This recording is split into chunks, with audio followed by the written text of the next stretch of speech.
ini saya agak sedikit rancu. Ketika ada produk dikasih sertifikat, seharusnya kalau di pikiran saya produk lokal tuh pasti kurang cocok. Ini tuh modalnya 50 juta. Seriusan Pak, 50 juta bisa ekspor? Ayo buat Tabrimi ya. Gitu ya?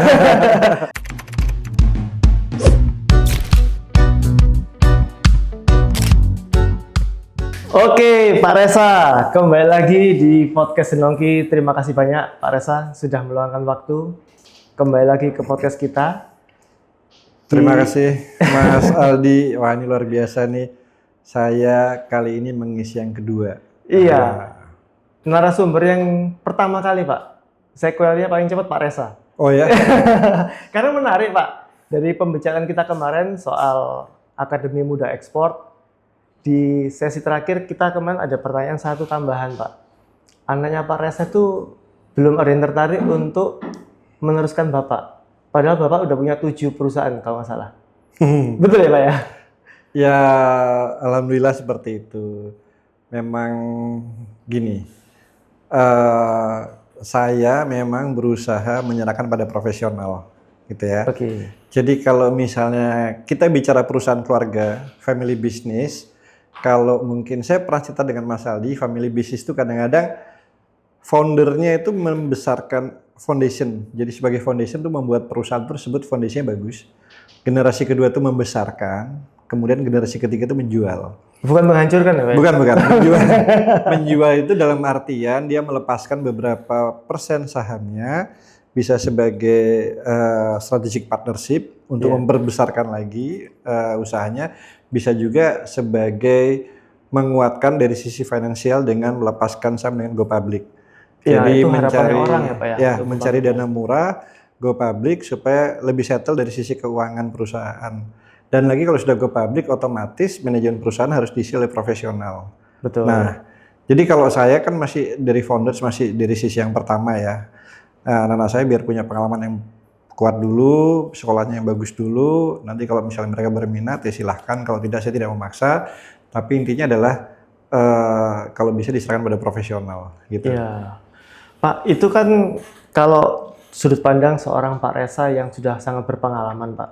Artinya Bapak untuk membuat usaha atau perusahaan itu terstruktur, punya fondasi yang kuat. Nah, pertanyaan saya Pak, ini untuk teman-teman Sobat Nongki yang lainnya. Misalkan nih sudah punya usaha yang cukup menguasai di lokal itu, maksudnya dalam satu area. Kita belum bicara soal regional. Tiba-tiba dengan melihat podcastnya Pak Reza, kok ini ada channel nih untuk bisa membesarkan skala usahanya ke kancah internasional. Nah, pertanyaannya untuk pengusaha yang belum terstruktur, apakah juga punya harapan Pak ketika merambah ke pola perdagangan ekspor, bisa diwariskan nggak untuk keluarganya? Kadang-kadang pengusaha itu gini Pak, yang saya lihat, kebanyakan pengusaha itu bisa membesarkan usaha, tapi tidak mempersiapkan anaknya untuk melanjutkan usahanya. Nah, misalkan Pak ini Pak, terjadi sesuatu dengan orang tua, bisnisnya sudah berjalan, tapi anaknya tidak bisa melanjutkan. Jadi ekspor itu bisa nggak sih sebagai satu tangga yang dimana memang perdagangannya sangat terstruktur karena lawannya di luar negeri pasti mereka sudah punya aturan-aturan, spek yang sudah ditentukan. Artinya anak ini meskipun belum mengerti soal perusahaannya, soal mungkin dari vendornya segala macam, belum mengerti total, tapi dengan sistemnya ekspor itu bisa nggak dijadikan suatu warisan yang bermakna gitu? Ini satu pertanyaan jawabannya 9 Mas. Nah, ini saya harapkan Pak. Jadi begini, yang pertama kalau masalah family business atau bisnis keluarga, itu tidak akan bisa smooth estafetnya kalau satu tidak ada willingness dari orang tua yang tersebut untuk melibatkan anak-anak. Kadang-kadang orang tua tuh, ini kalau orang tua kolonial ya, zaman kolonial, kan ada 3 macam nih, kolonial, milenial, dan Gen Z kan gitu kan ya. Kalau dan di kolonial itu, dia pingin anak-anak tuh nggak usah cawe-cawe, semua saya beresin, anak-anak tuh dimanja supaya bisa bagus, semua segala macam. Kalau sudah saatnya kamu masuk. Nah, ini yang tidak baik. Karena apa? Dengan mereka tidak dilibatkan, terjadi sesuatu mereka tidak tahu, ada putus di tengah. Maka ada pada saat gap transfer ini akhirnya dibutuhkan tenaga profesional, itu kan cost juga. Itu masalahnya pertama. Yang kedua, anak-anak ini harus sering dilibatkan supaya apa? Mereka tahu tentang atmosfer dan environment bisnis keluarga mereka. Kalau mereka tahu tentang environment bisnisnya, mereka tertarik, mereka punya rasa emosionalnya, maka mereka kan bisa kliknya tuh gampang. Tapi kalau memang mereka tidak tertarik, ya orang tua harus menyiapkan diri bagaimana harus transfer Ilmunya. kepemimpinan dan ilmunya ini bisa bagus. Tapi kalau misalnya itu orientasinya ekspor, paling gampang satu, belajar di Akademi Muda Ekspor. Iya.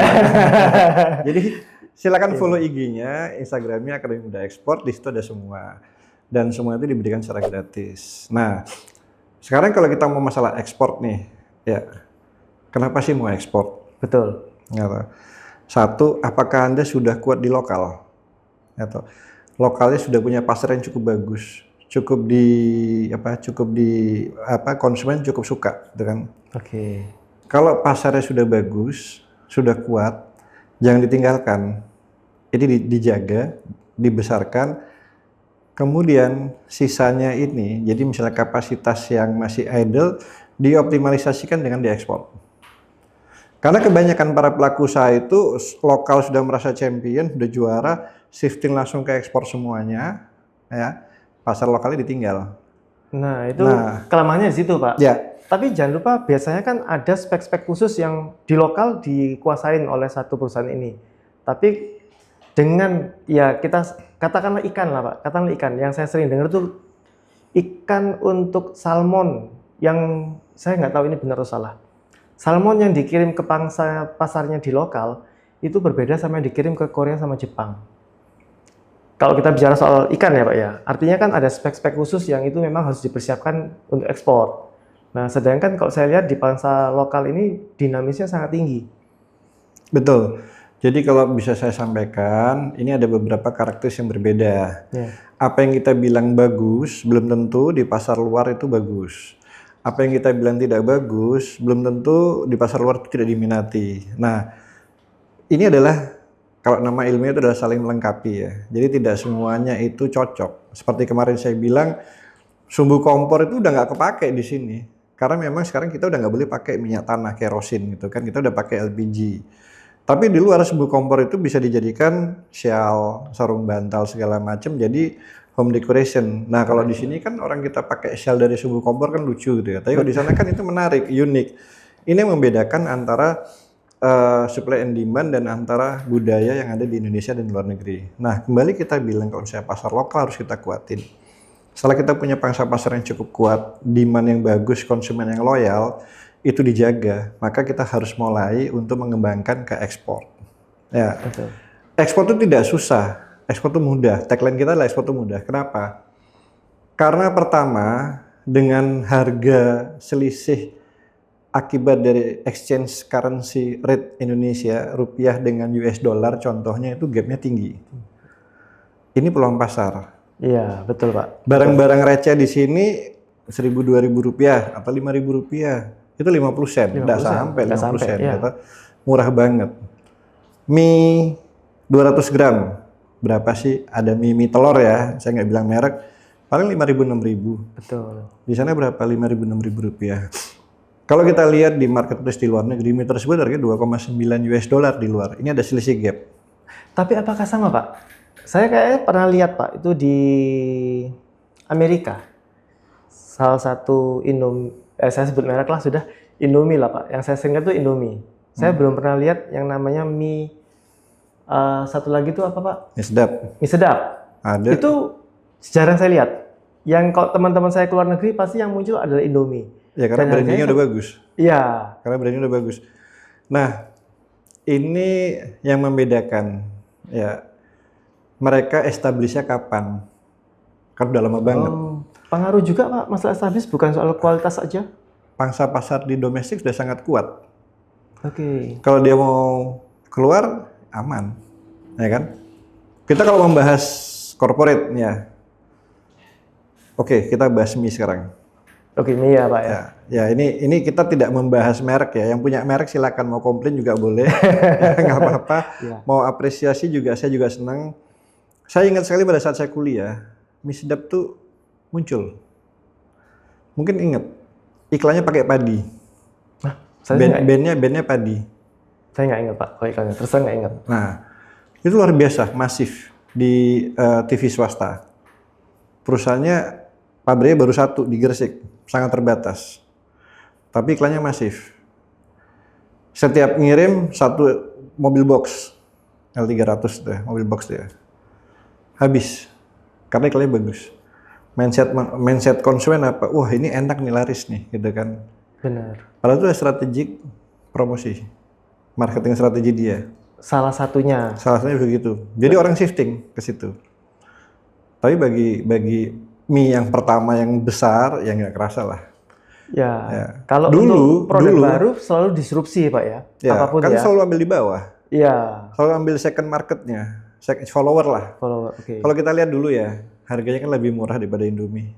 Iya. Sekarang kan lebih mahal. Kenapa dia PD lebih mahal kan gitu kan? Nah, ini Pak, saya kebetulan dulu pernah Pak bertanya. Jadi saya pernah ketemu sama orang ya di mie sedap itu, dia ngomong bahwa kita strateginya itu dari rasanya harus lebih berani, lebih. Kalau orang sekarang ngomongnya lebih medok. Nah, ternyata di mie sedap itu dia importnya dari Brasil Pak. Salah satu untuk bumbunya, Bukan bumbunya, gandumnya. gandumnya. Gandumnya. Ya, Ya kalau gandum tuh kan bahan dasar dari mie-nya ya. tepung, Tepung, yang jadi mie. Ya, Betul. macam-macam sih, ada dari Argentina, ada dari Ukraine, ada dari Kanada. Pada saat kemarin perang Ukraine, akhirnya kan jadi harga gandum jadi naik, ya kan? Ini kan pengaruh dari supply chain demand di dunia. Kenapa? Karena bahan baku tepung itu dari gandum. Gandumnya itu masih import. Indonesia ini nggak punya gandum, ya kan? Mau nanam di manapun juga nggak tahu bisa Sulit. hidup apa enggak gitu kan? Betul. Karena kita makan beras. Nah, kita skip yang masalah yang industri-industri yang besar itu, tapi kita lihat mie rakyat. Nah, ini menarik nih Pak. Nah, mie yang ada di rakyat ini, kalau Anda tahu pabrik mie itu kan dari kecil sampai besar banyak nih. Betul. Setuju. Ada pabrik mie itu untuk pedagang bakso, ya kan? Yang mie-nya itu kalau nggak salah 15 graman, yang kecil-kecil, Betul, ya pas toh. kecil-kecil Itu untuk banyak lokal. untuk lokal, itu murah. Itu dia produksi tiap hari, bahkan ada salah satu pabrik mie di Tulungagung itu kapasitas produksi sehari 25 sampai 30 ton satu hari. Wow, itu besar dong Pak itu Pak. Besar, tapi termasuk perusahaan UKM karena dia hanya suplai ke 8 kabupaten saja. Baru 8 kabupaten tuh 30 ton sehari ya. Dan tiap pagi itu namanya pedagang bakso tuh antre untuk ngambil mie dari situ. Padahal hanya lokal aja di Lokal. 8 kabupaten. Ya, berarti kan banyak. Banyak. Berarti kan konsumennya banyak. Daya serapnya tinggi. Di atasnya lagi ada mie yang buat kenduren, buat syukuran segala macam ya kan. Mie itu kelasnya macam-macam, sampai ada mie kalau kita mau mie instan yang biasa-biasa dikemas di supermarket itu kan beratnya sekitar 55 sampai 85. Kalau Jubo sampai 90 bahkan 120. Terus ada yang mie yang untuk family pack untuk masak keluarga kan yang 200 gram. Ya kan, mie telur. Artinya apa? Peluangnya banyak. Karena Untuk karbohidratnya konteksnya tinggi. ke ekspor, berarti Nah. itu tergantung. Tidak semua produk di UMKM itu bisa diekspor. Tidak semua UMKM, semua punya peluang ekspor, tergantung sekarang. Satu, kita kalau melihat ekspor ya, pangsa pasarnya di mana? Negara tujuan ekspornya. Emang ada Pak, kalau misalkan yang mie rakyat istilahnya, Udah banyak. masih mau diterima Banyak. di luar negeri? Banyak. Malaysia, mie suka. Timur Tengah, mie juga suka. Oke. Ya. Kita lihat yang makan mie di Timur Tengah siapa sih? Kalau yang Royal Family kan mungkin tidak. Karena kalau budaya orang Timur Tengah yang makan kan nasinya biryani, daging-daging. Iya. Tapi siapa yang makan mie di sana? Pendatang. Bisa pekerja, Oh. bisa jamaah umroh haji, ya. Apalagi? Artinya gini, segmen tadi itu bukan hanya fokus ke dikonsumsi di masyarakat origin negara itu, Oh enggak. tetapi untuk pendatang-pendatang yang Ya. mungkin segmentasinya pengennya murah gitu Ya. Pak. Artinya masih ada kesempatan di situ Masih untuk ada. ekspor. Masih ada. Masih ada. Oke. Kalau saya bisa buka, ada salah satu perusahaan di Sidoarjo yang mulai dari perusahaan UMKM yang kecil yang bisa besar karena ekspornya mie dan produknya mie. ini tidak jauh dari sini, dari tempatnya podcast kita Gitu ya, ini, Pak ya? di Lebo sini deket aja. Nah, perusahaan ini itu luar biasa. Ekspor, Pak. Ekspor Apa, Pak, satu namanya? eh, Produknya, Pak. produk mie-nya macam-macam, ada mie sayur Dijual di lokal, lokal, tapi ada juga ekspor juga dengan ekspor produk yang sama atau berbeda? sama, yang mie telurnya sama, Mie telurnya sama. mie telurnya sama, bahkan sudah ekspor ke beberapa negara. Wow. Nah, kalau Anda lihat, saya boleh ngajak sih kapan-kapan kalau mau lihat di sana itu, bahwa produsen itu adalah sangat tradisional, tidak menggunakan mesin yang canggih. Serius, Pak? Masih Serius, bisa diterima di luar negeri? rekayasa mesinnya bagus, standarnya UKM. Kenapa dia bisa ekspor? Satu, sertifikasinya mendukung. Salah satu membernya dari Akademi Muda Ya, Ekspor. sertifikasi keamanan pangannya sangat mendukung, baik sampai dia diterima di negara tujuan ekspor. Karena kan syarat untuk bisa ekspor itu syaratnya adalah pertama, kalau makanan ya, Ya. sertifikasi keamanan pangan. Pasti tujuan utamanya kan melindungi supaya nggak ada penyakit kalau atau kita apa. kalau kita punya ijazahnya lengkap, asli bukan palsu, kan gampang gitu ya. Wah, ini agak gawat, Pak. Oh enggak. Kalau ijazah palsu tadi agak gawat, Pak. Beritanya rame. Loh, sama sertifikasi juga macam-macam. Ada sertifikasi asli, ada yang sertifikasi tidak asli. Jadi UKM-UKM kita janganlah sekali-sekali tidak menggunakan sertifikat yang baik. Karena kalau kita menggunakan sertifikasi yang tidak asli, itu membahayakan juga. Itu pun masih ada yang palsu, Pak. Ya, Enggak, maksudnya namanya itu ISO bukan? Itu Oh, bukan, ISO bukan. Sertifikasi itu untuk Sertifikasi kelayakan makan. itu keamanan standar kelayakan makanan proses itu macam ada GMP, Good Manufacturer Production, terus ada HACCP, ada ISO 22000. Ya, kalau ISO 9001 itu kan tentang manajemen kualitas. Kalau yang 9001 versi yang terakhir itu kan tentang manajemen resiko, ketelusutan bahan baku produk dan produksi. Ya. Kalau 22.000 ya keamanan pangan. Gitu. Oh, oke. Nah itu kalau semua udah tersertifikasi artinya meskipun standarnya UKM tapi dia udah follow aturan-aturan luar negeri yang dipersyaratkan. Maka apalagi didukung dengan halal. Iya, betul. Maka dia bisa masuk ke negara-negara yang mempersyaratkan halal sebagai sertifikasi yang mandatory kayak negara-negara Islam gitu. Wah, ini di luar dari pemikiran saya, Pak, sebelumnya. Saya pikir kalau ekspor itu harus yang proper sekali, mesinnya harus yang standar ini. Ternyata tidak, selama follow the rules itu tadi ya, Pak ya, aturan-aturannya. Jadi follow the rules itu artinya kita mengikuti sertifikasi dan standarisasi yang dipersyaratkan oleh negara tujuan ekspor. Kalau negara tujuan ekspor tidak mempermasalahkan tentang keamanan pangan yang terlalu tinggi, cukup PIRT dan halal sudah bisa ekspor. Masa sih, Pak? Loh, sudah terbukti kok. Apa nggak pernah gitu, Pak?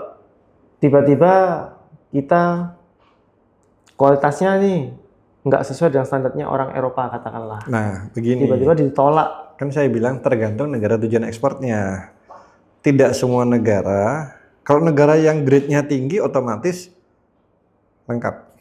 Negara-negara yang tidak terlalu tinggi persyaratannya, misalnya Itu tadi di mana, Pak? Kalau yang mie tadi tujuan ekspornya kemana? yang mie tadi ke Timur Tengah, ke Timur Arab Tengah. Saudi. Artinya Dia Arab Saudi masuk, dia lebih ya, dia masuk Arab ya? Saudi, masuk Chili. Oh enggak, ini lengkap nih, ini paling lengkap nih. Dia masuk Afrika Selatan, Arab Saudi, Chili, kemudian China, Malaysia, Singapura, udah masuk. Oh, Lengkap. Nah, kalau misalnya kita mau negara-negara yang tidak terlalu tinggi, misalnya India, ya. Pakistan, Bangladesh, ya kan, kemudian Sri Lanka, Palau, negara-negara Pasifik itu ya nggak terlalu tinggi-tinggi, nggak apa-apa sih. Yang penting importirnya bertanggung jawab terhadap produk yang diimpor. Oke, tadi kan mie ya, Pak. Kalau misalkan saya kemarin sempat kepikiran, ada proses karantina.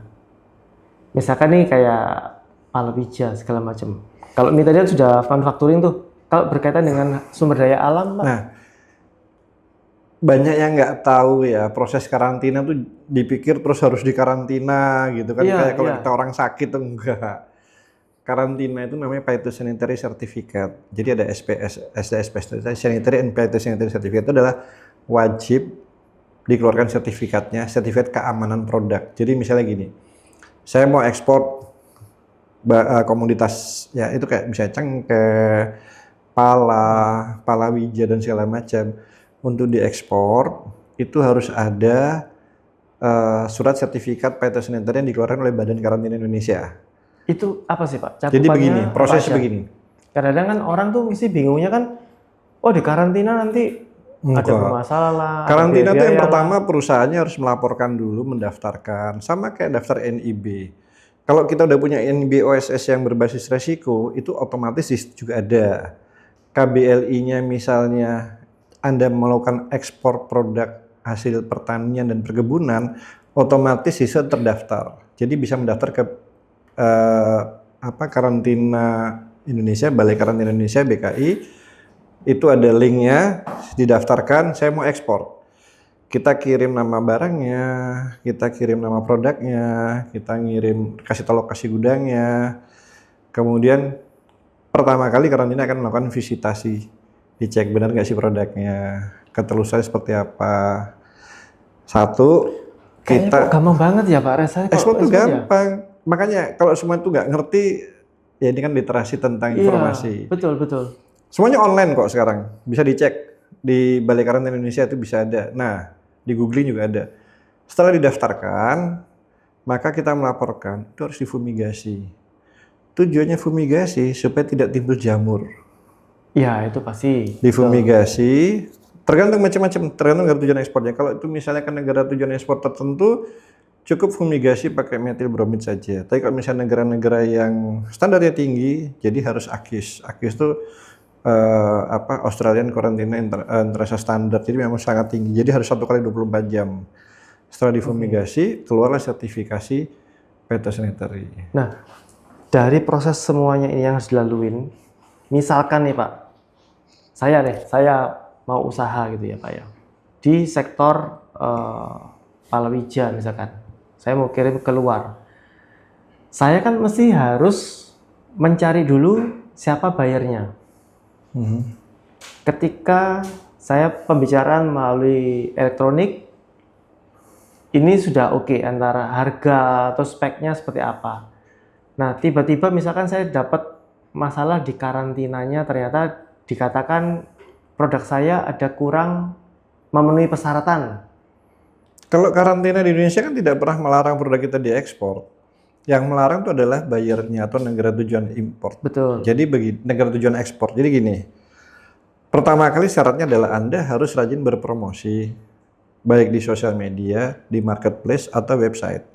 Kalau Anda cari buyer, itu bisa dicek dari buyer list itu macam-macam ada. Di banyak platform tuh ada di GoForward, TradeKey, Intacam, itu semua ada semua. Termasuk yang Pak Reza ngomong kemarin kan bisa minta ke Ya, dinas perindak ya Pak? bisa, ya? itu bisa Perdagangan ya? itu ada semua di sana buyer. Nanti, tapi kan buyer harus melihat siapa Anda. Maka Anda harus mempromosikan sebaik mungkin. Setelah itu sudah ada, lihat persyaratan negara tujuan ekspor apa. Itu ada semua listnya, bisa dilihat. Kita bisa komplain nggak? Misalnya cengkeh, clove, itu apa? Lalpari AB6, head loss-nya 10%, ukurannya berapa, packaging seperti apa. Kita bisa penuhi semuanya, kita foto, kita kirim data-datanya, ada sertifikatnya semua segala macam. Dia oke, baru dikirim. Yang terjadi adalah biasanya dalam perjalanan, ya kan? Suhu pengaruh? Enggak, Ada perubahan di barang yang dikirim? kalau shaking itu kan head loss-nya bisa banyak ya, gitu kan, bisa lepas, karena kan di kontainer. Kalau jamuran berarti tidak difumigasi. Atau yang saya pernah mengalami terjadi adalah barang sampai ke sana, sampai tiba-tiba di Dubai suatu saat, pada saat diturunkan dari kontainer, kan pakai crane, kontainernya robek, kena hujan, air masuk, kena air, maka jamuran, gitu kan. Ya itu kan force majeure, ada di cover oleh asuransi, shipping insurance, kan hal-hal kayak gitu kan yang bisa menjadi excuse-nya di situ. Tidak ada yang sulit selama prosedurnya tahu. Yang buat masalah, banyak eksportir itu tidak tahu prosedur yang lengkap. Asal ya eksportir yang sekarang ini masih muda-muda, resikonya nomor 2, yang penting dapat dulu, hajar dulu, kirim dulu, tapi manajemen resikonya kurang diperhatikan. Kurang di manage. Ya, jadi hanya soal ini saya bisa ekspor, barang beli. Nah, kalau itu bisa di manage dengan baik, maka Itu kan lebih baik. Jadi sebetulnya kami sendiri sekarang sedang ada program dengan Kementerian Perdagangan. Salah satu yang sudah jalan adalah Astra Export Champion. Astra Export Champion itu adalah programnya Astra bekerja sama dengan Akademi Muda Ekspor dan Kementerian Perdagangan yang membuat UKM bisa ekspor. Bisa itu adalah berani inovasi, siap adaptasi. Bagaimana men-challenge, jadi kemarin itu yang mendaftar itu 798 se-Indonesia. Saya harus mengkurasi untuk ngambil 250, itu bagus-bagus semua, Mas. Saya coba bingung, ini bagus-bagus sih sayang, tapi ya harus di-cut 250, nanti seleksi ketiga di-cut lagi menjadi berapa sampai terakhir 20 yang akan mendapatkan fasilitas luar biasa dari Astra dan Kementerian Perdagangan. Pak Reza, kemarin saya mau nanya soal Astra. Setelah saya pikir-pikir lagi, Astra ini kan main bisnisnya bukan ke sana, tapi dari CSR-nya dibikinkanlah tadi untuk mengayomi ekspor Indonesia gitu ya. Artinya CSR itu kan ya kalau saya baca itu kan sekitar 2-4% bahkan bisa lebih dari keuntungan perusahaan. Net Dari keuntungannya perusahaan ya? Ya, itu dikeluarkan sebagai CSR dan dibentuk ya seperti yang tadi Astra apa tadi namanya Pak? Astra Export Champion. Astra Export Champion. Hanya salah satu dari sekian banyak CSR-nya. Iya. Ya. Nah itu misalkan nih Bapak menaungi di dalam apa calon-calon pengekspor tadi di dalam Astra Group tadi itu, keuntungannya apa dari Astra? Dapat keuntungan lagi dari sini atau begini? Ini aja CSR. Yang menjawab kan mestinya Astra ya. Tapi saya tidak melihat dari sisi situ ya. Saya melihat dari sisi pemanfaatan CSR tersebut. Ya, saya tuh hanya mengelola sebagian kecil aja. Kebetulan dipercaya oleh Astra. Tahun lalu itu adalah DSA, Desa Sejahtera Astra. Jadi kami membina desa itu sebagai source base-nya supaya output-nya adalah produk yang berkualitas, bagus dan gampang laku lah. Artinya dari desa-desa yang sudah ada usaha ya, itu ada 1.200 supaya standarnya jelas. Ya, gitu 1.293 desa itu kita bina, cukup capek juga. Itu bagaimana caranya supaya output-nya source base-nya itu bisa dinikmati oleh para UKM yang produsen. Jadi mau cari apa, gula semut, gula merah, gula palem, apa segala macam, bahan baku komoditas apa, ini sudah punya channelnya sudah ada. Jadi dari desa sebagai jadi apa source base itu barang itu bisa laku dibeli sama UKM ini. Nah UKM ini kan UKM produsen. Ya. Ada yang dibuat pasar lokal, diolah, ada yang diekspor. Nah yang diekspor itu kualitasnya sama nggak atau harus di-upgrade lagi? Sama, cuman sertifikatnya ditambahin. Oh, jadi hanya sertifikatnya. Ya, standar untuk ekspor sertifikatnya beda. Misalnya Anda mau lokal, cukup halal, PRT cukup. Ya. Tapi kalau Anda mau ekspor, berarti kan ada sertifikat-sertifikat yang lainnya harus dipenuhi. Nah, itu kita bantu, kita dorong. Apakah sama misalkan ini, Pak? Ini saya agak sedikit rancu. Ketika ada produk dikasih sertifikat, seharusnya kalau di pikiran saya, produk lokal tuh pasti kurang cocok. Apakah itu harus benar-benar ada sertifikasi khusus, tes khusus kah? Atau maaf, kayak harus bayar? Kalau sertifikasi ujinya memang ada yang bayar, ada yang mendapatkan fasilitas. Fasilitas itu bisa dari kementerian dan lembaga terkait, dari dinas. Sekarang banyak kok dinas-dinas pemerintah daerah, provinsi, kabupaten, kota, yang provinsinya duitnya banyak ya, kayak Kalimantan Timur, Papua, itu UKM-nya bantu totalitas. Belum perusahaan-perusahaan tambang yang di sana CSR-nya kan banyak tuh. Betul. Itu dibantu. Bisa goreng aja di Kalimantan Timur, Kalimantan Utara, Anda udah nyaman. Pasti. Tempat usaha dibantu, sertifikasi dibantu, edukasi dibantu, pasar dicarikan, gitu. Nah, kita kembali lagi ke tadi. Manfaatnya apa sih buat Astra? Astra tuh pengen membuat desa itu sejahtera. Artinya dengan orang di pedesaan itu bisa mendapatkan income yang lebih. Hidup mereka makin sejahtera, makin happy. Karena si Astra itu kalau kita lihat dari video company profile-nya ingin membuat Indonesia itu lebih maju. Karena Pak Astra selama ini udah 50 tahun di Indonesia, bahkan ya 50 lebih mungkin ya, udah lebih mungkin itu bisa sebesar ini. Dia juga punya sense of belonging untuk membantu masyarakat. Ya. Iya. Tapi memang orang Astra pasti awet-awet kok Pak. Karena sejahtera sih. Iya. Dinyamankan memang oleh Astranya. Ya kenapa dulu nggak di Astra ya? Saya pernah di Astra dulu. Oh, pernah di Astra. Ya, tapi saya lama-lama capek Pak. Oh gitu. Pengen yang lainnya. Tapi anyway gini Pak. apakah Astra itu cuma untuk mensejahterakan rakyat Nggak atau juga. pengen membentuk satu ini baru lagi? Oh bidang enggak, lagi? enggak. Beda Oh, beda. holdingnya beda. Jadi gini, kalau misalnya dia bisa industri kopi misalnya ya, bisa di kayak salah satunya kopi di Garut di mana itu, untuk kebutuhan pegawai pabrik Astra aja, suplex itu udah luar biasa. Ya. Kurang malah. Orang pabriknya Astra Honda motor aja berapa, contohnya gitu ya kan. Mereka juga butuh suplai. Kalau ini kita linkkan semua kan luar biasa.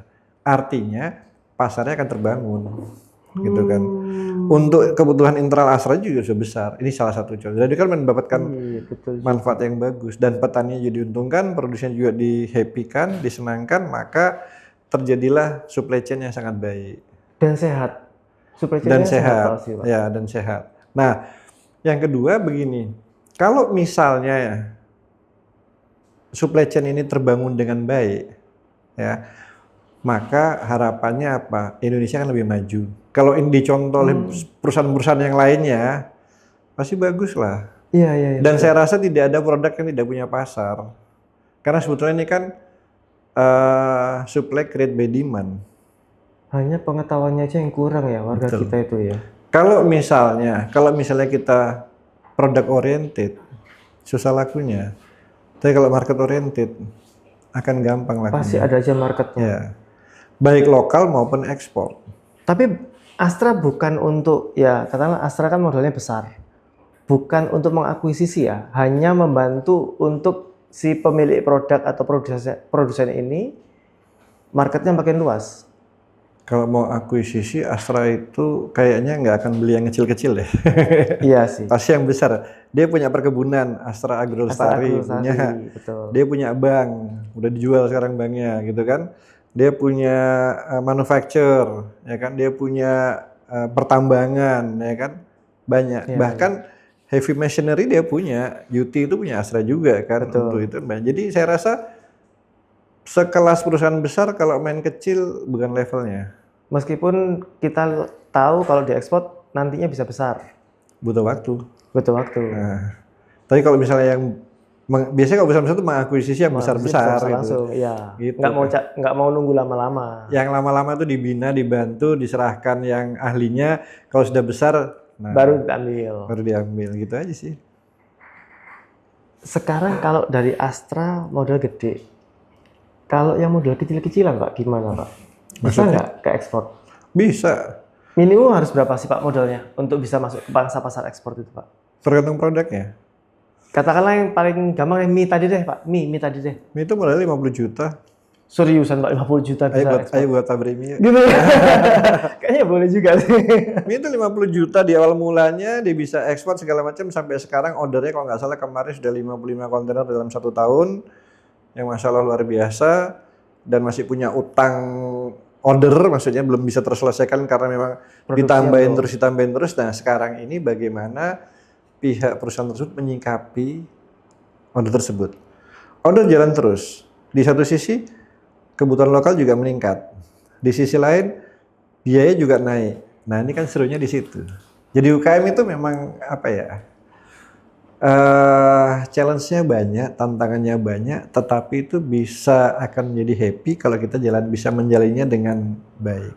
Pak Resa nggak pengen gitu Pak, akuisisi perusahaan kecil Pak? Kan jalurnya Bapak Kan udah tahu semua. begini, kalau saya ini kan sudah 4 yang saya lakukan. Sebagai fasilitator, sebagai edukator, itu kan membantu menyiapkan mereka menjadi baik. Yang 2 lagi itu adalah sebagai agregator dan sebagai akselerator. Nah, fungsi kami agregator itu kan adalah bridging the gap. Akselerator adalah percepatan. Akselerator kan mencarikan buyer yang sudah kami kenal baik, seleksi supaya mereka juga bisa happy. Agregatornya kan bridging the gap. Yang tidak bisa diambil oleh pihak lain, kita yang bantu, kita dorong. Nah, ini kita kerjasamakan sih, bukan saya sendiri. Berapa perusahaan Pak yang sudah menawarkan diri ke Pak Resa? Maksudnya menawarkan menjadi Bapak untuk join di perusahaannya. Karena Bapak sudah punya ilmunya semuanya, linknya sudah semuanya. Banyak, cuman kalau saya bantu semua kan ada keterbatasan. Jadi saya memang ada sih yang saya masuk, ada yang saya bantu hanya sampai membesarkan saja. Saya tidak, ya nggak boleh serakah lah Mas. Jangan. Iya. Ya, karena Bapak putranya berapa Pak tadi Pak? 3 katanya. 4. 4. Mhm. Itu Bapak pikirkan nggak Pak? Untuk anaknya kuliah di mana, nanti ditujukannya untuk, oh ini nih. Enggak. Sama sekali Karena tidak. pilihan sekolah, pilihan kuliah saya bebaskan sama mereka pilih apa, dan saya tidak memaksa untuk kamu harus ambil ini, enggak. Oh bukan diarahkan nanti, oh kalau perusahaan ini nih bagus nih industri Karena kalau ekspor misalnya gitu. dia kuliah dipaksa oleh orang tuanya, dia nggak happy, nggak enjoy, nggak bisa. Nggak bisa.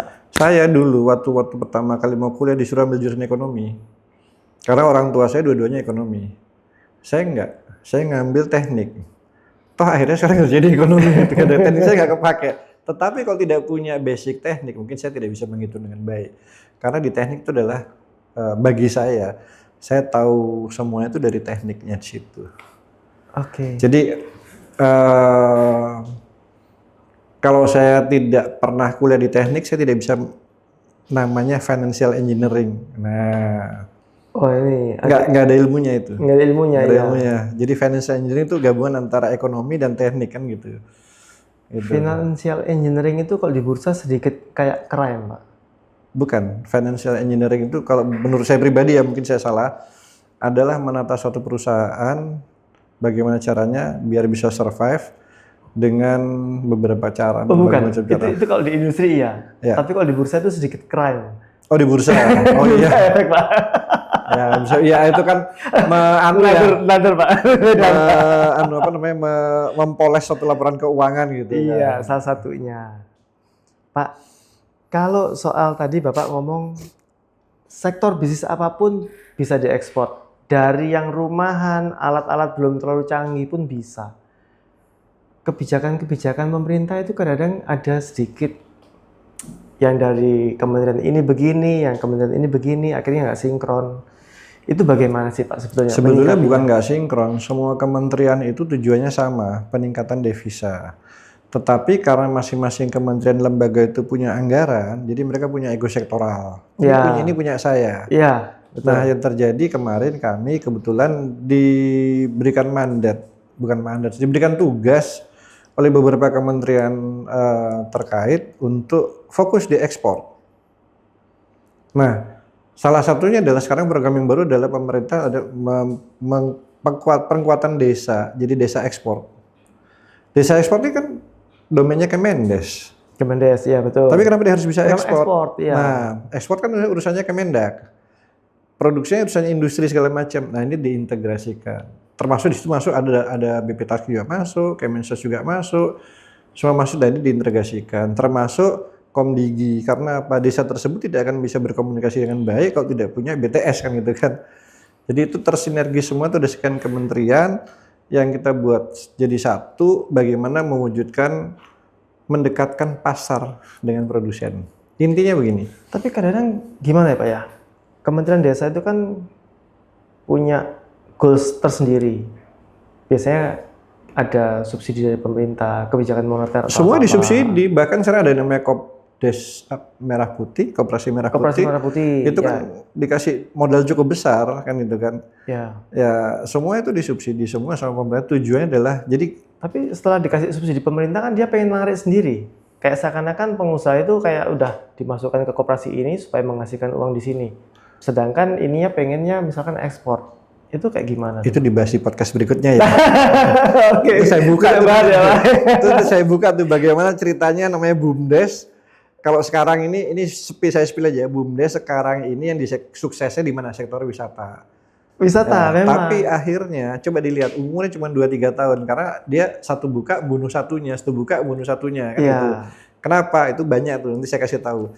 Kemarin KDM tidak boleh liburan ke Jogja, mati betul. Kenapa? Nah itu saya tahu semua datanya ada saya. Ngomong soal Jogja Pak, saya kemarin barusan ketemu orang pengusaha hotel, 2 punya hotel di sana. Menyingkapi itu ya kan ini kebijakan pemerintah yang kadang-kadang itu kontradiktif. Yang satunya nih punya tujuannya untuk edukasi, satunya lagi mematikan pariwisata. Nah sama nih kayak sektoral tadi, koperasi segala macam nggak boleh Pak spill sekarang Pak. Jangan sekarang, nanti fokus ngobrolnya beda ya Pak ya. Gitu. Oke. Sekarang itu yang akan datang tuh saya bahas tuh. Itu saya punya datanya semua lengkap, bahkan kenapa kok ada BUMDes yang sukses, kenapa yang tidak sukses, itu bisa saya kasih tahu. Kenapa kok mereka, Kanibalisasi sih, Pak. ya, kenapa kok sampai mereka itu bisa, sebetulnya untungnya banyak sekali gitu. Pak, Cuma saya itu. Bapak ini punya koneksi banyak. Aha. Kalau untuk rakyat yang kecil, sebetulnya boleh nggak ngomong di mana sih keadilan untuk rakyat yang ya katakanlah produsen yang kecil-kecil tidak bisa mencapai bisnis selevel itu? Gini, satu kembali ke masyarakatnya. Ya, masyarakat kita tuh kadang-kadang puas di situ. Gini aja deh, saya nggak mau mikir yang lainnya. Saya produksi, jadi wis dijual. Karena mereka dapat instant cash. Ya, nggak mau mikir jauh. Kalau mereka mau mikir jauh, kendalanya satu, tidak kuat modalnya, ketercupan modalnya nggak kuat. Inilah yang dimanfaatkan oleh para trader, pengusaha dalam tanda kurung tengkulak segala macam. Nggak usah capek-capek, sudah sih tak belinya aja. Iya. Nah sekarang yang nggak adil siapa? Pengusaha yang mau mengakuisisi atau mau ini, atau para karena gini. Ya nggak. Kalau Yang dibawa nggak adil juga ya nggak juga sebetulnya ya. Gini loh. Ada rongga kosongnya di situ ya, Pak ya. Nah, gapnya itulah yang kita masukin. Kita memangkas mata rantai. Adanya marketplace itu kan mendekatkan produsen ke konsumen. Konsumen langsung, betul. Ada kan korbannya banyak, toko-toko tutup, mall sepi, ya kan?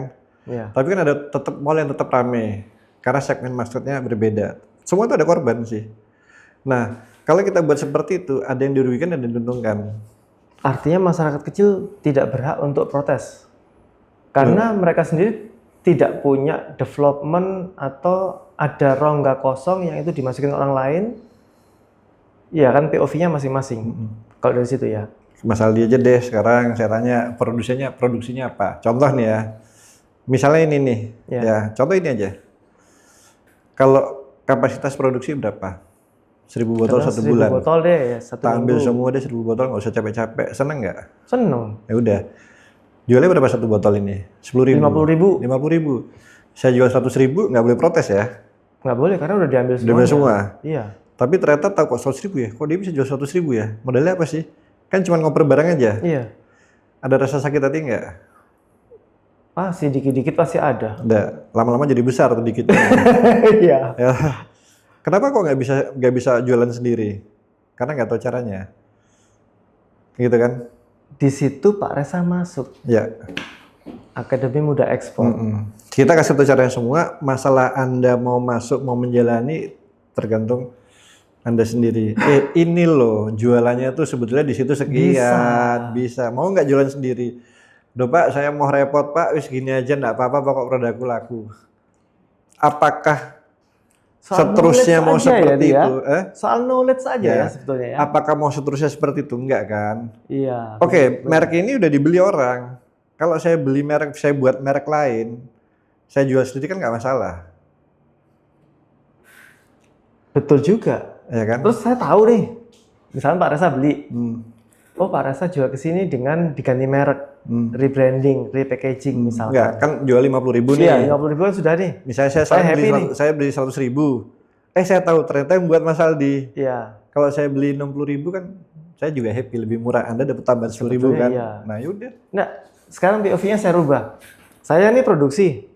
Satu jerigen 1 liter saya jualnya 50.000. Pak Resa melihat bahwa produk yang saya buat ini bisa diekspor ke negara ini dengan harga mungkin 3 kali lipat. Kan untungnya kan di Pak Resa, tanda kutip tengkulak. Nah, oh ternyata bisa kok produk saya masuk. Saya mencari lagi ekspor ke negara lain yang tidak bersinggungan sama Pak Resa. Bisa kan? Bisa kan sebetulnya? Iya. Karena mau apa enggak? Nah itu dia, perkaranya mau berapa enggak sih ya. Karena kebanyakan, satu, masih keterbatasan produksinya. Kedua, modalnya. Tapi kalau itu tidak dimulai dari sekarang, saya udah pernah bilang berapa kali kan, melangkah tuh berat, langkah pertama. Tapi kalau sudah jalan tuh ya enggak. Tetap sih Pak ya. Langkah pertama itu berat, tapi kalau sudah jalanin, enak. Bapak punya berapa banyak Bapak punya kompetitor di bidang ekspor ini Bapak yang untuk memudahkan orang? Maksudnya lembaga Lembaga pelatihan. seperti Bapak gitu. Saya tidak pernah menganggap semua itu kompetitor. Ya, saya tidak pernah menganggap semua itu mitra teman karena semua juga teman saya. Semua punya POV yang berbeda. Ya, semua punya segmen target market yang berbeda. Bedanya saya pengalamannya 25 tahun lebih. Yang lainnya mungkin Di bawah itu. belum itu. Jadi kalau dari segi lahir duluan mungkin saya kan gitu kan itu kan banyak. Ada juga senior juga tetapi beda. Ada yang fokus di bidang pertanian, produk pertanian. Ada yang fokus di bidang pengembangan produk desa, art and craft. Kalau saya sih sudah makan asam garamnya, mau ditipu tuh ya udah pernah, tahu caranya ditipu gimana. Tapi itu membuat kita lebih dewasa. Nah, jaringan networking yang membedakan adalah jaringan networking. Mereka mungkin juga punya jaringan networking banyak, tapi di sisi yang berbeda, gitu kan. Jadi semua itu saling melengkapi. Tidak ada, saya tidak pernah menganggap persaingan. Kalau mereka kuat di segmen ini, nggak apa-apa silakan. Saya di segmennya ini. Anda bisa ini nggak apa-apa, kan saling melengkapi. Oh mungkin saya nggak punya, saya punya lubang di situ yang mereka bisa masuk nggak apa-apa. Kan tujuannya baik untuk Indonesia kan gitu kan. Terus masyarakat baik. Nah, artinya kita kalau mau misalnya besar, ya kita jangan bersaing. Sinergi semuanya. Sinergi semuanya. Dengan pangsa pasar yang beda-beda. Toh akhirnya saling membutuhkan. Kemarin saya ditemukan semuanya jadi satu. Dalam satu ruangan, satu meja bareng temukan. Ya kita biasa aja sih. Maksudnya semua saling melengkapi dan kita saling menghormati semuanya. Tapi terlepas dari itu, kita kan harus berusaha yang lebih baik gitu lah. The best itu Pak. Sama kayak iklan mobil kan gitu kan ya, iklan kendaraan bermotor kan semua pada berusaha yang wah saya the best segala macam kan, yang punya pilihan kan konsumen. Konsumen masing-masing. Biarkan konsumen memilih. Kalau kita bisa mengupayakan konsumen itu puas, mereka pasti happy. Gitu aja. Soal sinergi Pak. Semua orang pasti punya link atau circle-nya masing-masing gitu.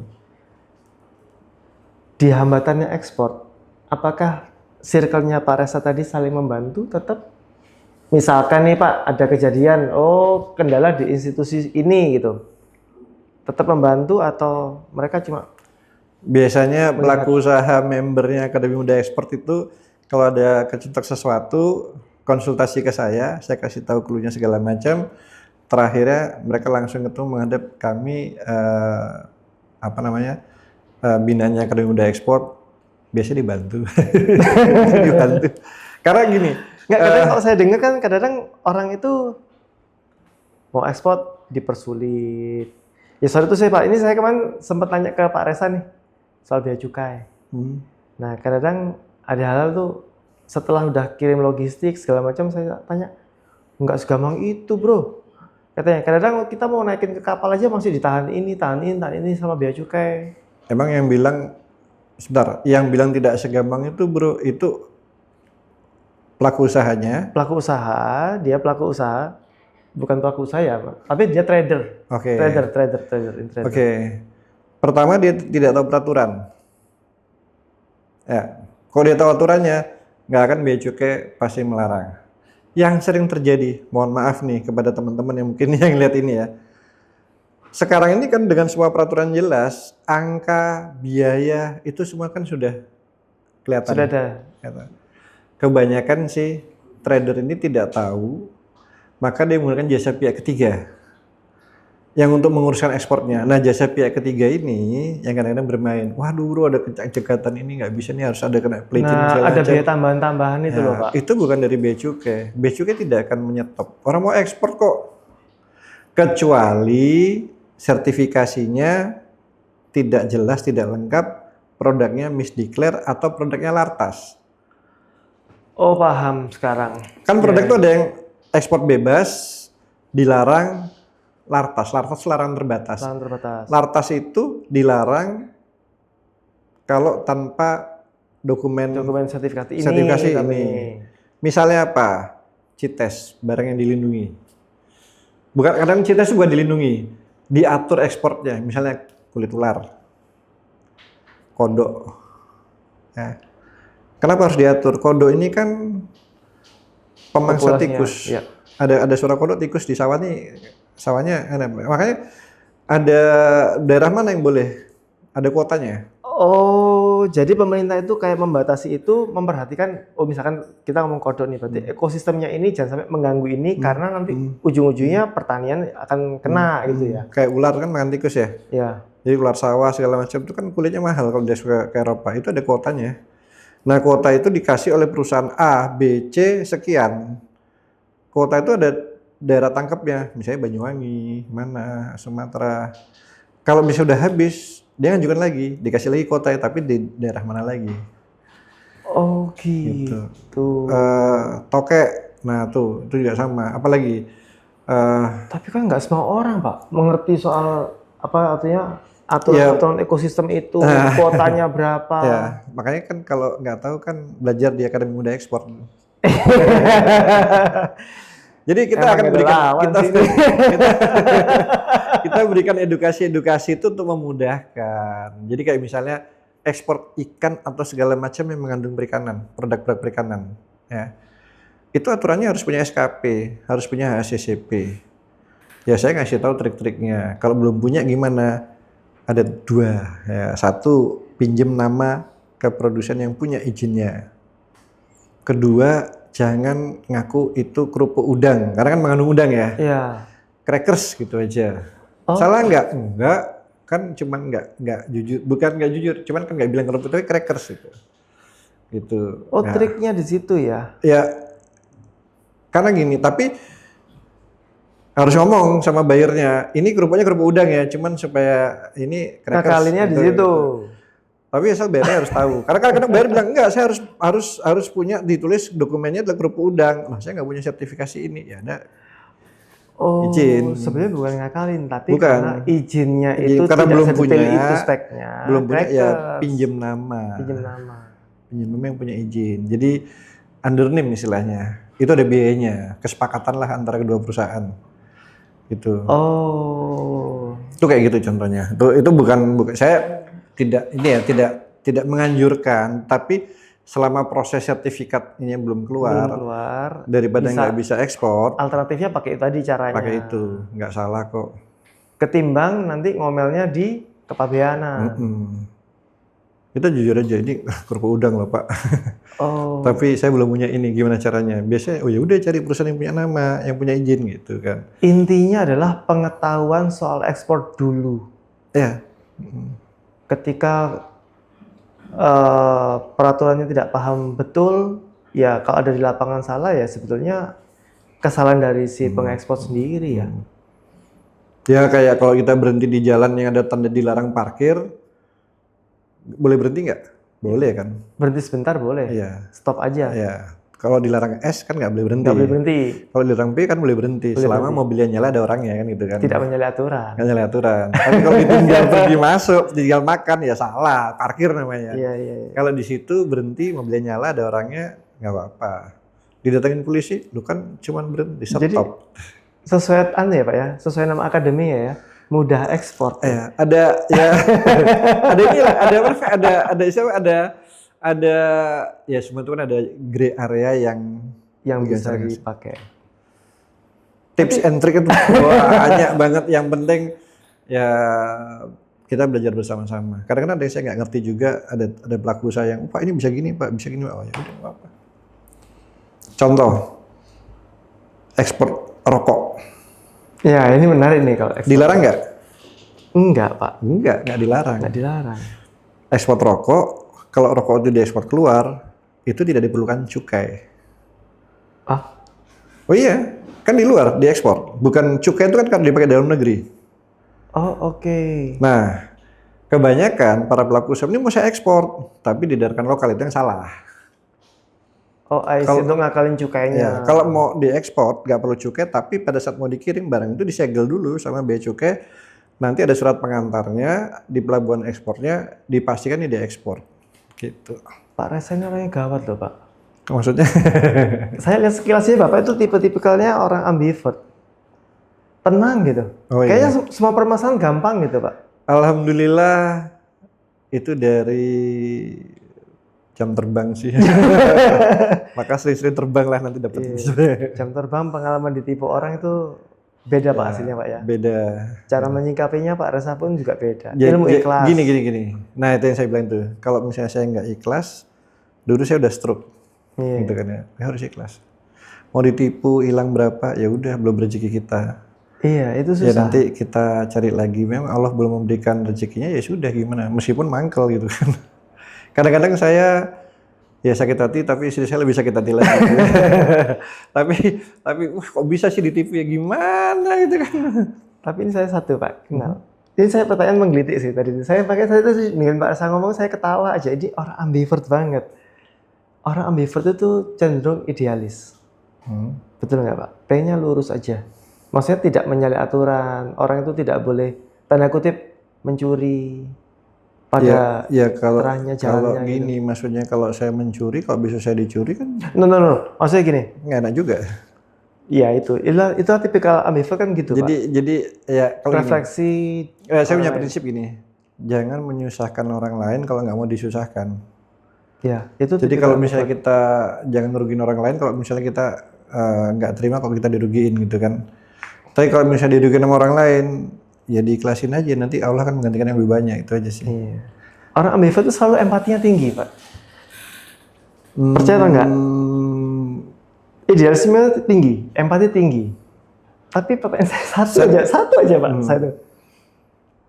Kalau timnya atau produsen yang gabung di Muda Ekspor itu mengalami tadi katakanlah pungli, bagaimana responnya Bapak? Punglinya itu dipungli oleh aparat. Katakanlah nih, Pak Reza sudah kasih arahan. Tapi arahan itu tidak dicerna 100% oleh anggota Akademi Muda Ekspor Bapak. Iya. Oh, Tiba-tiba ada kesalahan. Bukan salah. Nggak apa-apa saya ngomong di sini ya. Boleh, nggak apa-apa, bebas, Kan Pak, juga bebas, podcast biasa. Saya selalu menyarankan lengkapi semua aturan yang ada supaya tidak ada celah. Jadi tidak ada aparat APH, aparat penegak hukum yang untuk mencari celah, nyari-nyari lah. Iya. Itu banyak banget Pak. Oh banyak. Tapi yang namanya orang kalau dicariin kesalahannya kan pasti ada aja ya. Pasti ada Bahkan aja. sekecil apapun ada.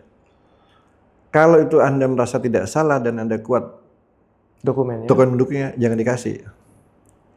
Tapi kebanyakan UKM kita tuh kan kalau digertak segala macam, Takut duluan. dipanggil ke satu kantor, suruh nunggu diperiksa sampai sore, nggak belum berangkat terakhirnya, Pak, Nyerah. apa lagi sih Pak nyerah? Nyerah. Ya, itulah cara mereka gitu. Bapak sampai bantuin Pak? Pernah Pak sampai bantuin gitu? Pernah. Sampai clear, benar-benar free. Dengan Pernah. dokumen lengkap. Oke. Terakhirnya shake hand, cuma terakhirnya ya udah yuk kita makan-makan. Jadi temen aja. Saya bilang ya kalau bisa sih jangan dijadikan musuh, jadikan teman. Mungkin kali ini ya bilang terus terang Pak kami sedang tidak punya, tapi suatu saat kami akan bantu. Dan banyak akhirnya APH itu menjadi teman gitu. Kalau misalnya gini, lebih baik kekeluargaan daripada kita main kekerasan. Iya. Kalau misalnya kita musuhan, ya kita kalau ngasih uang nggak ikhlas. Nggak enak juga. Mangkel Pasti ganjel. juga, Pasti ganjel. ganjelan. Mendingan ya udah dibuat yang ini aja. Saya tuh berapa kali sering pernah, bahkan saya sendiri juga dipanggil, ditekan segala macam. Ya saya bilang, saya tuh dokumen saya tuh lengkap semua itu. Mau apa yang mau dicari? Akhirnya kalau setelah kita ajak ngobrol, kita ajak makan bareng, ngopi bareng segala macam, apa sih Pak masalahnya Pak? Titipan. Iya itu. Ya kalau titipan ya saya juga titip Pak gitu aja. Saya bukannya tapi saya juga titip Pak itu ada sekian gitu aja sih. Maksudnya kita tidak memberikan sesuatu yang menjanjikan, upayakan itu tolonglah Pak kami ini dibina, kasih tahu kalau ada kesalahan, jangan ditembak di tengah-tengah dalam arti kamu salah. Iya. Kalau salah itu ininya seperti ini gitu, jangan. Gitu. Iya itu masalah yang kebanyakan orang nggak berani handle. Ya. Akhirnya terpaksa menyerah dengan ya mungkin bukan ngomong titipan lagi. Ya manusia itu macam-macam, ya toh. Bagaimana kita menyikapinya, tapi yang penting kita harus punya rasa percaya diri yang tinggi untuk menghadapinya. Pak Reza ini good leader loh. Alhamdulillah, amin. Jadi kalau misalkan gini, kalau dia tidak punya percaya diri, tidak punya rasa percaya diri, maka belum apa-apa udah takut. Jadi bagaimana menyiapkan mereka supaya punya PD, ya udah. Tuh. Ya banyak sih Mas. Tapi pesan saya adalah satu, kalau Anda mau sukses, Anda harus fokus dan Anda jangan sering berubah-ubah tujuannya. Banyak kok UKM kita tuh gini, kita bantu sukses sudah 2 tahun, sudah sukses, tiba-tiba dia melirik kanan kiri, beralih usahanya, katanya pengen lebih besar, ya nggak akan besar karena mulai dari nol lagi. Kan Iya, gitu. kembali ke titik nol lagi. Kembali ke titik nol lagi. Ada oh Bapak ternyata lagi. saya masuk di sini tantangannya banyak ya. Itu kan pilihan Anda. Bahkan dulu sudah champion tiba-tiba bangkrut. Nggak terus kenapa? Karena dia terlalu diversifikasi usaha yang bukan bidangnya. Jadi fokusnya dalam satu usaha, terusin aja terus. Nanti kalau sudah besar dan Anda sudah merasa mau punya anak, barulah lahirkan anak perusahaan. Tapi jangan matikan induknya. Iya. Kecuali kondisi tertentu yang terpaksa mau dimatikan boleh. Itu kan seandainya matikan apa ya? Kalau mematikan induknya kan tidak ada perusahaan besar sekarang ini yang usaha inti awalnya dimatikan. Contoh gudang garam. Kecuali yang cyclical Pak ya. Ya, jarum, kapal api. Nggak ada, tetap aja jualan kopi, jarum tetap jualan rokok, tapi kan punya anak perusahaan banyak. Jarum bisa punya bank, punya BCA, bisa punya elektronik, punya Hartono, bisa punya mobil listrik, motor listrik, Polytron itu kan itu, ya kan. Terus punya marketplace, beli-beli punya dia juga, banyak itu, tapi kan tetap ada intinya. Iya, dia diversifikasi di bidang usahanya, jaga-jaga kalau bidang usaha utama ini udah siklikalnya sudah mulai sunset, sudah ada pendukung yang lainnya. Ya itu juga akhirnya bisa diwariskan ke keluarganya kan gitu kan. Ada yang nggak suka meneruskan usaha kopi kan misalnya ya, kan dia punya anak perusahaan banyak, bahkan kapal api sekarang udah punya jalan tol, becak kayu itu yang punya kopi kapal api ya. Kemudian klinik kecantikan punya, hotel punya, kemudian apa lagi, kafe punya, restoran punya, banyak. Jadi sekarang ada juga. Jadi cukup besar, diversifikasi banyak. Akhirnya kan kalau bisa ada anaknya, oh saya cocok ini, silakan dia memilih, gitu aja sih. Iya, iya sih. Kalau udah besar sih enak aja sih Pak ekspansinya ya Pak ya. Pak, tapi boleh nggak Pak saya balik lagi Pak? Saya masih penasaran.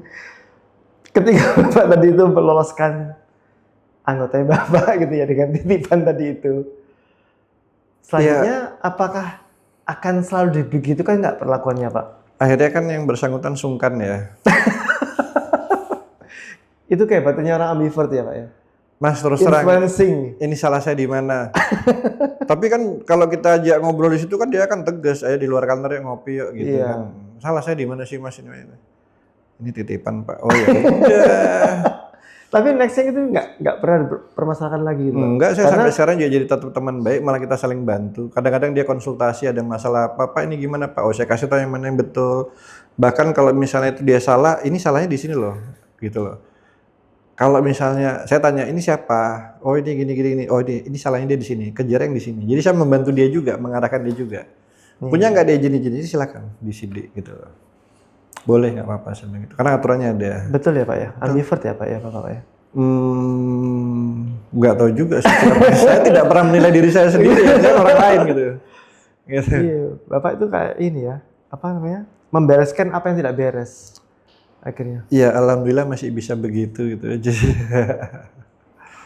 Pak, sekarang diekspor ya Pak ya? Dengan adanya trade war sekarang, gimana nasibnya Pak? Trade war ini menarik, karena kalau dulu trade war tuh antara China dengan USA, ya. Sekarang trade war ini bukan hanya trade war, tapi ada war beneran nih. Di war sekarang, oke.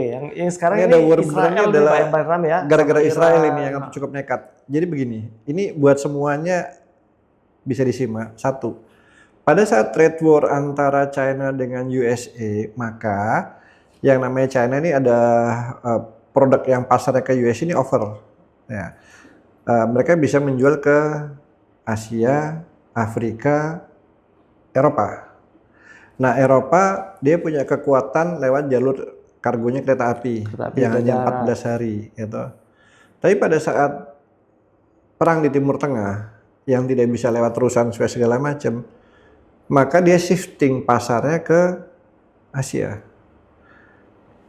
Pak. Bayangin aja, saya dapat kabar kemarin produsen di Cina nawarkan barang kita diskon 70%. Nah, kalau diskon 70% udah barangnya murah, tambah murah banget. Ini kan jadi tantangan buat kita. Barang di Cina? Ya. Diskon 70%? Udah barang Cina murah nih. Iya. Dimurahin Udah lagi. dimurahin lagi. Karena overstock. Oke, Pak. Nah, itu gimana buat Indonesia kan gitu kan? Apakah kita ngimport barang Cina? Kalau saya jadi pedagang sih ngimport kayaknya enak itu kan. Enak, bener. Ya tapi kan susah juga. Idealisnya Bapak nggak tergerak ya? Gitu. Dan masalahnya kita sekarang, kita lihat produk kita yang punya daya saing, kita amankan dalam negeri. Karena ini tantangan terbesar sekarang ini. Kita susah ekspor ke Eropa, Timur Tengah karena perang. Temporary sih ini. Cuman dampaknya kan shipping line nggak ada yang ke sana. Nggak ada yang ke sana, iya betul. Karena shipping Orang ada yang takut ke sana. semuanya kok sekarang. Kita juga overproduction ini. Jadi bukan ini apa ya? Permintaan pesanan sana kan tidak terkirim juga. Iya. Barang numpuk di sini. Barang juga nunggu juga. Nanti kita juga bisa kayak China kita diskon, tapi kan kita nggak mungkin diskon karena harga udah mepet. Tahan dulu, Pak. Kita sambung episode 3 boleh nggak, Pak? Boleh. Kalau ini menarik lagi, Pak. Maksudnya kita bicara ekspor. Nah, sekarang karena perang dagang, perang beneran, akhirnya barang numpuk. Ada potensi keuntungan yang kita bisa pakai di lokal. Ada. Kita sambung chapter 3, Pak? Boleh, nggak apa-apa. Boleh, Pak ya?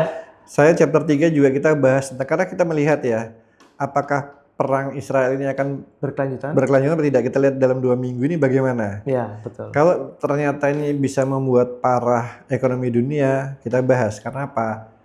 Bu Sri Mulyani sudah bilang kemarin, dampaknya adalah harga minyak akan naik. Naik. Ya, maka Indonesia harus siap-siap. Inflasi tinggi. Inflasi tinggi.